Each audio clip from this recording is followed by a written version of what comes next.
In today's video, we are going to discuss the second topic of Unit 2, Algebra, which is linear equations in two variables.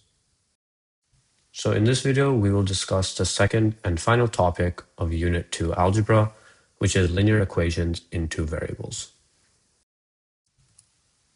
By the end of the video, you will be able to recall and solve linear equations in one variable, then understand what a linear equation in two variables is, write solutions to them as ordered pairs of real numbers, explain why a linear equation in two variables has infinitely many solutions. You'll be able to plot the solutions on the Cartesian plane, and finally, show that all solutions of a linear equation fit on a straight line. Before we move on to two variables, let's recall what you already know in linear equations in one variable. So a linear equation in one variable has, of course, only one variable, and the highest power of the variable is only 1. And this comes in the form of ax plus b equals 0, where a cannot equal 0. An example here is simply 2x minus 6 equals 0. And this is a linear equation in one variable because, first, there's only one variable, which is x.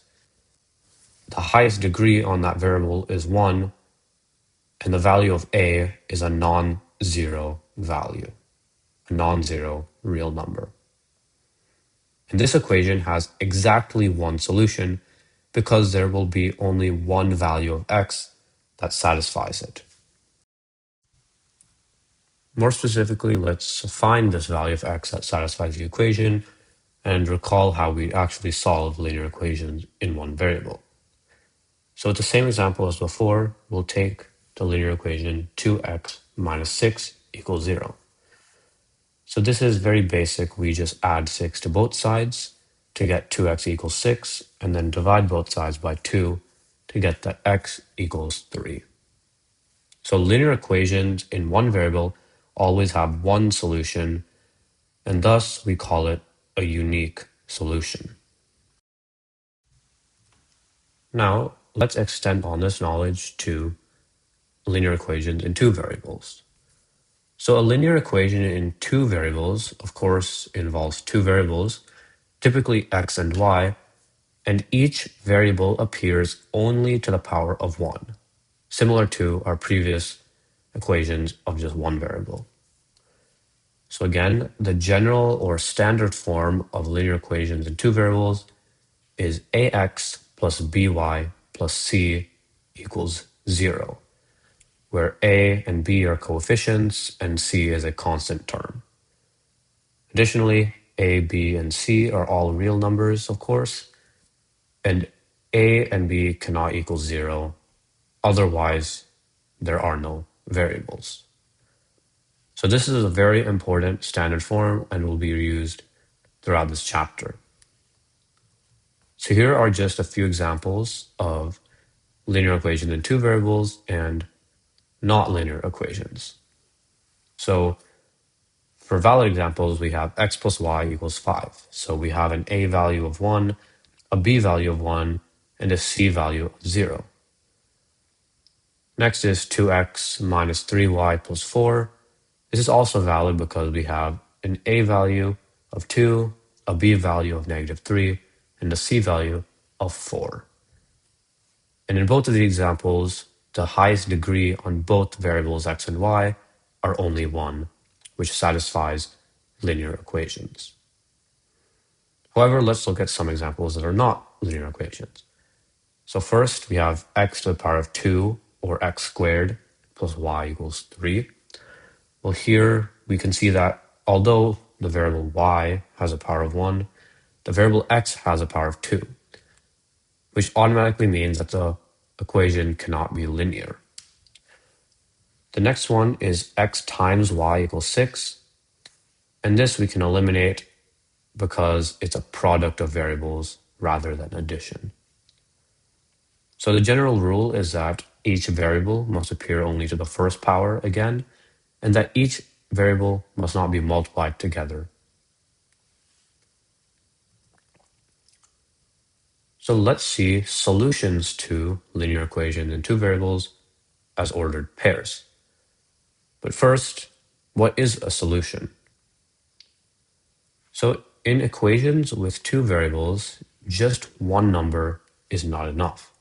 For example, back in this example with a linear equation of one variable, just one value of x gave us all the information we needed. However, here, since we have two variables, we need two values. And the way that we write this solution to satisfy the equation, to satisfy the form ax plus by plus c equals 0, is an ordered pair we call ordered pair of x comma y. And what this means is that x has a specific value and y also has a specific value. And together, x and y satisfy the linear equation. So let's go through an example of checking solutions as ordered pairs. So let's take the equation x plus 2y equals 8. So we'll just choose two random ordered pairs, let's say 2, 3 and 1, 4. And we want to check if they're solutions to this above linear system. So if we have 2, 3, we know it's in the form of x, y. So we know that x equals 2 in this case, and we want y to equal 3. Well, if we plug these in to the equation, we'll get that 2 plus 2 times 3, which is 6. 2 plus 6 indeed equals 8. So the first ordered pair is a valid solution. However, let's try 1, 4. So if we want x to equal 1 and y to equal 4, we can plug in those values, but we'll see that it equals 9, meaning that 1, 4 is not a solution to this linear system. Now, there are other solutions to the same linear system. Let's say we wanted to try 4, 2. Well, if we do 4, 2, we would set x equal to 4 and y equal to 2. And if you try it out, it does indeed work. We have 4 plus 2 times 2, which is 4. 4 plus 4 equals 8. So that just shows that this one equation, x plus 2y equals 8, has more than one solution, while this equation back here in one variable had only one unique solution. And this is what makes them very different from equations in just one variable. So this leads us to the idea of infinite solutions. But why are there infinitely many solutions to a linear system? So for every value of x, there exists a value of y. And this is the concept that we speak of infinitely many solutions.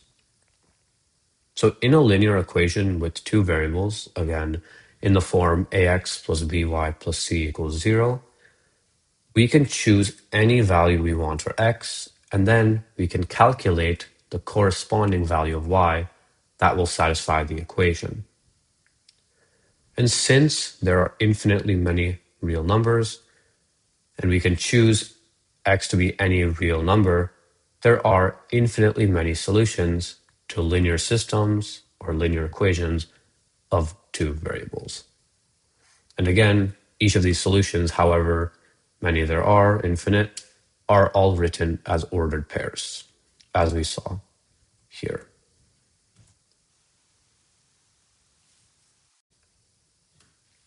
So let's see how we can generate solutions and test values for a linear system. So this method will help us generate solutions systematically. And typically we'll choose one value for one variable and then calculate the other. So let's take the same linear system, x plus 2y equals 8, and we'll start very simple. We'll start with 0, then go to 1, 2, 3, 4, and so on. So for 0, we can choose which variable we want. Typically, you'll start with x, but we could start with y, although it's not recommended. So we'll start with x equals 0. If we plug in 0 for x, we get that 2y equals 8. and then we'll solve that y equals 4. Similarly, if we plug in x equals 1, we'll find that y is 7 over 2. And if we plug in x equals 2, we'll find that y equals 3. So then we can make a simple two-column table here with x and y values side by side, where you can see x values and then their corresponding calculated y values. So the table that we just made is how we will prepare to plot the graph for this function.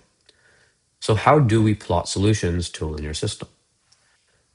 To represent the solutions of a linear system, we use the Cartesian plane, which is the standard xy plane that we see in majority of mathematics. So step one is to, of course, draw and label your axes on the graph. So you want to draw your x-axis horizontal and your y-axis vertical. Next, once you have your grid, you have your Cartesian plane, you want to plot at least two ordered pairs from your table of solutions. Then lastly, we want to join these points together with a straight line to show how the linear system will progress as we increase or decrease the values of each respective variable. So this is the graphical representation of the equation we just dealt with, x plus 2y equals 8. So we can see our table of values here, two columns of x and y, and we have these three ordered pairs. We have 0, 4 indicated in blue. We have 1, 7 over 2 indicated in red, and then 2, 3 indicated in green. So you can see these points plotted on the graph where the x and y axis are labeled. And we can see that after we connect them with a line, the linear system follows that straight line trend. Now let's look more into this phenomenon of why it forms a straight line. So why do points lie on a line? Well, all solutions of a linear equation in two variables lie on one single straight line. And this is because all solutions satisfy the same equation. The name linear, we've been talking about linear equations in two variables. Well, the word linear comes from the fact that the solution set of the function is a line. And thus, all points that satisfy the linear equation of two variables lie in one straight line. If you were to plot hundreds of points, let's say we plotted 100 or even 1,000 points that satisfy this equation, x plus 2y equals 8, you'll see that out of all these ordered pairs, they're all in line with one another. And if you connected them all with lines, you would eventually reach one straight line. So similarly, this is because on the Cartesian plane, you have an infinite number of values, both in the x direction as you increase, let's say 0 to 1 to 2 to 3, and on the y-axis as well in a similar manner. And thus, there are an infinite number of ordered pairs on the plane. So each of these ordered pairs, not all of them will satisfy the equation, but each of the ordered pairs that do satisfy the given linear equation of two variables lies in line with the previous and next solution to that same equation. And again, eventually, the graph forms an infinite straight line. So just to see this in action, this is our original graph where we had our 0, 4, 1, 7 over 2, and 2, 3 ordered pairs plotted. Well, if we were to continue solving and finding x and y values that satisfy this equation, we'd find all the ones indicated in black. We have 3, 5 over 2, we have 4, 2, 5, 3 over 2, and so on.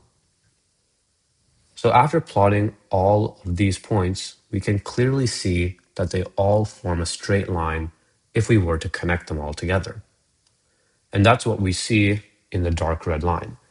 We see a straight line that passes through all of these points and continues down even past the blue dot or the last black dot, indicating that the line is indeed infinite.